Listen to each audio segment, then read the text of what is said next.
ఓం శ్రీ విఘ్నేశ్వరాయ నమః. ఓం నమ శివాయ. సంపూర్ణ కార్తీక మహాపురాణము 23వ రోజు పారాయణము. పంచదశాధ్యాయము. అప్పుడు ఆ ముని కరుణాకరమైన దృష్టులను ప్రసరిస్తూ ఆ ఋషి ఆకాశం వంక చూశాడు. వెంటనే 2 వానరులు వచ్చారు. మునివానికి కనుబొమ్మలతోనే కర్తవ్యాన్ని ఆజ్ఞాపించాడు. ఆ 2 కోతులు మళ్ళా ఆకాశానికి ఎగిరి అతి స్వల్ప కాలంలోనే తెగవేయబడిన జలంధరుడి చేతులను, మొండమును, తలను తెచ్చి వారి ముందుంచాయి. తన భర్త ఖండితావయవాలను చూసి బృంద గొల్లుమని ఏడ్చింది.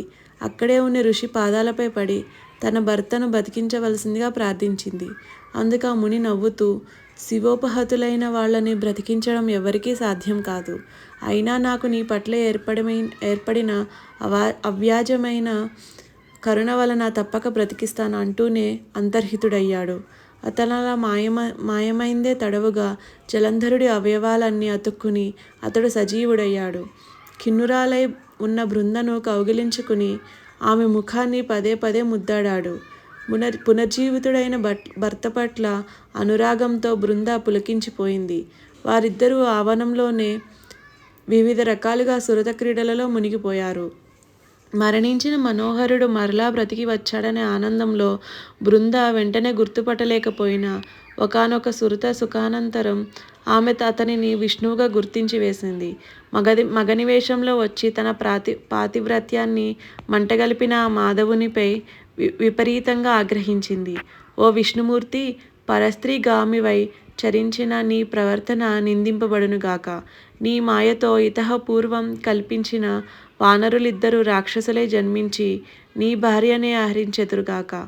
నువ్వు భార్యా వియోగ దుఃఖితుడవై నీ శిష్యుడైన ఆదిశేషునితో సహితుడవై అడవులలో పడి తిరుగుతూ వానర సహాయమై గతి అయిన వాడివిగా ఆ గురువుగాక అని శపించి తన నభిలషిస్తూ చేరువవుతున్న శ్రీహరి నుండి తప్పుకొని అగ్నిని కల్పించుకొని అందులో పడి బూడిదైపోయింది.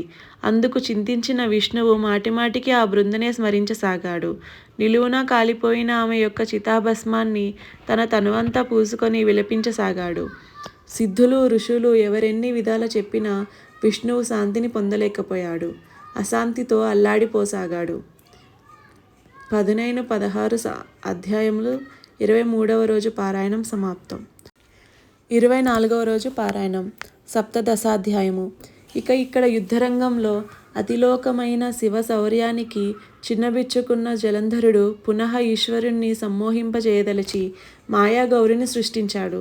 ఒక రథంపై కట్టివేయబడి నిశుంభాది నిశాచరుల చేత వధింపబడుతూ ఉన్న ఆ మాయాగౌరిని చూశాడు శివుడు.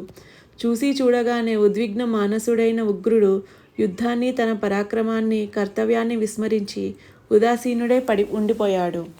అదే అదనుగా జలంధరుడు ఆ పుంక సానైక కాలైన 3 బాణాలను శివుని శిరస్సు పైన, వక్షస్థలం పైన, ఉదరమందున ప్రయోగించాడు. అయినా ఈ జంగమయ్యలో చలనం లేదు. అటువంటి సమయంలో అదంతా రాక్షస మాయగా బ్రహ్మదేవునిచే బోధింపబడిన వాడై కోలుకొనిన ఆ పరమేశ్వరుడు జ్వాలామాలాతి భీషణమైన రౌద్ర రూపాన్ని ధరించాడు. ఆ స్వరూపాన్ని చూసేందుకు సహితం శక్తి చాలక అనేక మంది రాక్షసులు పారిపోసాగారు. అలా పారిపోతున్న వారిలో ఉన్న అగ్రనాయకులైన శుభనిశుంభులను చూసిన రుద్రుడు పారిపోతున్న వాళ్ళంతా పార్వతి చేతిలో మరణించెదరుగాక అని శపించాడు. అది గమనించిన జలంధరుడు బాణావర్షంతో అంధకారాన్ని కల్పించాడు. శివుడు తన తపోబలంతో ఆ చీకట్లను చీల్చివేశాడు. ఉడికిపోయిన జలంధరుడు పరిగాయుధంతో పరుగున వచ్చి ఈశ్వరుని వాహనమైన ఎద్దును భయంకరంగా కొట్టాడు. ఆ దెబ్బకు నంది యుద్ధరంగం నుండి పరుగు తీయసాగింది. దానిని మళ్లించడం సాంబశివునికి కూడా సాధ్యం కాలేదు. ఎక్కడా లేని కోపం వచ్చింది రుద్రుడికి. వెంటనే సుదర్శన చక్రాన్ని ప్రయోగించాడు. భూమ్యాకాశాలను దహింపచేసి వేయగలిగినంతటి వేగవంతమైన ఆ చక్రం చూపరులను భయభ్రాంతులకు చేస్తూ వెళ్ళి జలంధరుని తలని నేలపై పడవేసింది. అతని మొండంలోంచి వెలువడ్డ తేజస్సు ఈశ్వరునిలో లీనమైపోయింది. బ్రహ్మాది దేవతలందరూ సంతోషాతిరేకులు, అవనత శిరస్కులు అయి ఆ చంద్రశేఖరునకు ప్రణమిల్లారు, స్తుతించారు, కృతజ్ఞతలు చెప్పుకున్నారు. అనంతరం బృందామోహితుడై అడవులలో బడి అల్లాడిపోతున్న విష్ణువును స్వస్థుని చేసే ఉపాయాన్ని కూడా అనుగ్రహించమని కోరగా అందుకు గాను పరాశక్తిని వేడుకోమని చెప్పి జయ ధ్వానాల నడుమ సకలగణ సమేతుడై గృహోన్ముఖుడయ్యాడు. శివాజ్ఞ ప్రకారం దేవతలు మహామాయని ప్రార్థించసాగారు. దేవతాకృత మహిమాయ ప్రార్థనం. సృష్టి స్థితి లయలకు కారణమైన సత్వ రజస్తమో గుణాలు మూడు దేని నుంచి పుట్టినవో, దేవి యొక్క ఇచ్ఛ వలన లోకంలో జనన మరణాలు సంభవిస్తున్నాయో అటువంటి మూల ప్రకృతి మహామాయకి నమస్కారము. ఏదైతే 23 భేదములతో చెప్పబడి సమస్త లోకాలను అధిష్ఠించినదో, వేదములలో సైతం దేని యొక్క రూపకర్మలు కీర్తింపబడుతున్నాయో అటువంటి మూల ప్రకృతికి నమస్కరిస్తున్నాము. దేనియందు భక్తుడైన వాడు దరిద్ర భయ మోహ పరాభవాలను పొందడో, ఏదైతే తన భక్తులయందు ఎడతెగని ప్రేమ కలదో ఆ మూల ప్రకృతికి నమస్కారము. నారదోవాచ. నారదుడు చెబుతున్నాడు, దేవతలచే గావింపబడిన ఆ మూల ప్రకృతి స్థానాన్ని ఎవరైతే ఏకాగ్రత చిత్తంతో త్రిసంధ్యలు పఠిస్తారో వాళ్ళేనాడు కూడా దారిద్ర్యాన్ని గాని, భయాన్ని గాని, మోహాన్ని గాని, దుఃఖాన్ని గాని, అవమానాన్ని గాని పొందరు. ఇక ప్రస్తుతంలోకి వద్దాము. ఆ విధంగా దేవతలు ప్రార్థన చేయగానే ఆకాశంలో జ్వాలాయుతమైన అద్భుత తేజస్సు ఒకటి పొడచూపి, ఓ దేవతలారా, త్రిగుణాల రీత్యా నేను త్రిమూర్తులను ధరించి ఉన్నాను. రజోగుణం వలన లక్ష్మిగాను, తమోగుణం వలన సరస్వతిగాను, సత్వగుణం వల్ల పార్వతిగాను విలసిల్లుతున్నది నేనే. కావున మీ వాంఛాపరిపూర్తికై ఆ లక్ష్మీ పార్వతి సరస్వతులను ఆశ్రయింపుడని ఆదేశించి అంతర్ధానమైపోయింది. దేవతలు రమా ఉమా సరస్వతుల చెంతకు వెళ్ళి తమ మనోగతాన్ని వెల్లడించాయి. వత్సలైన ఆ తల్లులు ముగ్గురు వారికి కొన్ని బీజాలనిచ్చి, విష్ణువు ఎక్కడైతే మోహావృతుడై ఉన్నాడో అక్కడి బీజాల్ని చల్లండి అని చెప్పారు. దేవతల ఆ బీజాలను తెచ్చి శ్రీహరి మోహితుడై పడి ఉన్న బృందాచిత ప్రాంతమంతటా చిలకించారు. ఓ పృథుపూపాతి, ప్రాతివ్రత్య మహిమ శోభితమైన ఈ గాథను ఏకాగ్రత చిత్తంతో చదివిన స్త్రీలు గాని పురుషులు గాని ఈహంలో సంతాన సంపదను, పరంలో స్వర్గ సంపదను పొందుతున్నారు అన్నాడు నారదుడు. సప్తదశోధ్యాయ సమాప్తః. అష్టదశాధ్యాయము. పునః నారదుడు ప్రవచిస్తున్నాడు. ఓ పృథు మహారాజా, పూర్వోక్త విధంగా బృందాచితాస్థలిలో దేవతలచే చల్లబడిన బీజాల వలన త్రిగుణ శోభితాలైన ఉసిరి, మాలతి, తులసి అనే 3 వృక్షాలు ఆవిర్భవించాయి. వీటిలో సరస్వతి వలన ఉసిరిక, లక్ష్మి వలన మాలతి, గౌరి వలన తులసి ఏర్పడ్డాయి. అంతవరకు బృందామోహముతో మందుడైన విష్ణువు తన చుట్టూ చెట్లై మొలచిన లక్ష్మీ సరస్వతి పార్వతీల మహిమల వలన కోలుకున్నవాడై అనురాగపూరిత హృదయంతో ఆ వృక్షాలను తిలకించసాగాడు.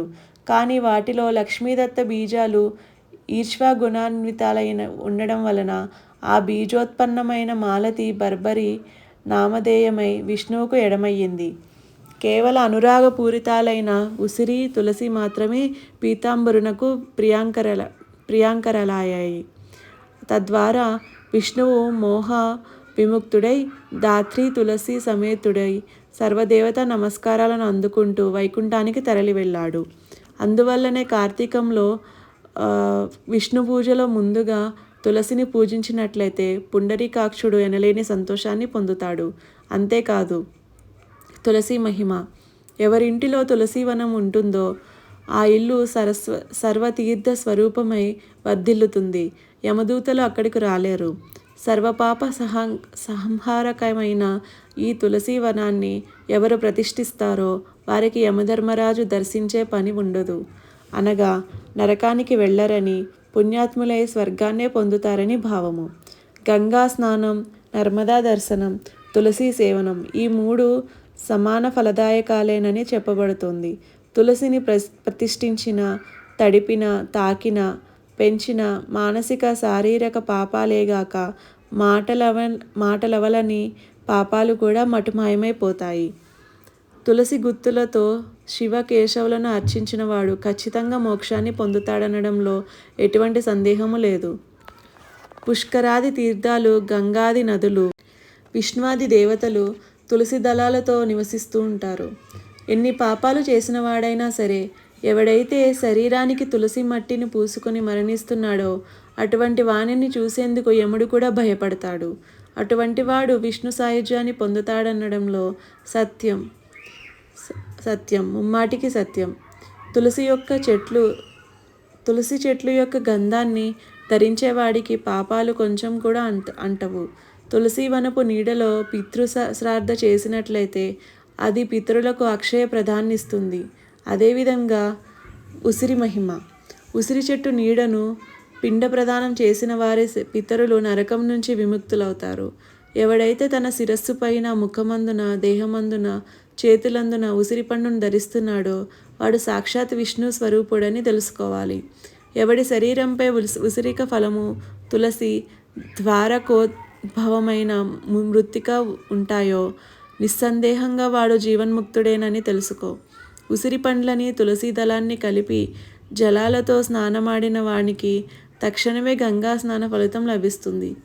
ఉసిరి పత్రితో కానీ ఫలాలతో కానీ దేవతా పూజ చేసిన వానికి ముత్యాలతోనూ, మాణిక్యాలతోనూ, బంగారంతోనూ ఆరాధించిన ఫలం ప్రాప్తిస్తుంది.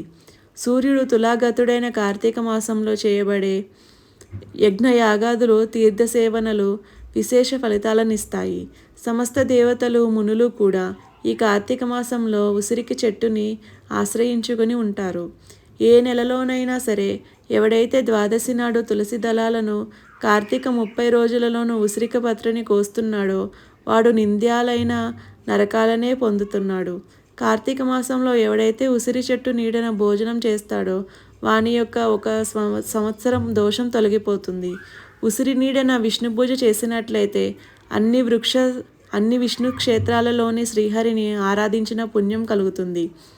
శ్రీహరి లీలని, మహిమలని చెప్పడానికి ఏ ఒక్కరికి కూడా ఎలాగైతే సాధ్యం కాదో అదే ప్రకారం ఈ తులసి, ధాత్రి వృక్షాల మహిమల్ని చెప్పడం కూడా చతుర్ముఖుడైన బ్రహ్మకు గాని, సహస్రముఖుడైన శేషునికి గాని సాధ్యం కాదు. ఈ ధాత్రి తులసి జననగాథ ఎవరు వింటున్నారో, వినిపిస్తున్నారో వాళ్ళు తమ పాపాలను పోగొట్టుకున్న వారే తమ పూర్వులను కూడి శ్రేష్టమైన విమానంలో స్వర్గాన్ని పొందుతారు. 17-18 అధ్యాయములు 24వ రోజు పారాయణం సమాప్తం. ఓం నమః శివాయ. జై శ్రీమన్నారాయణ.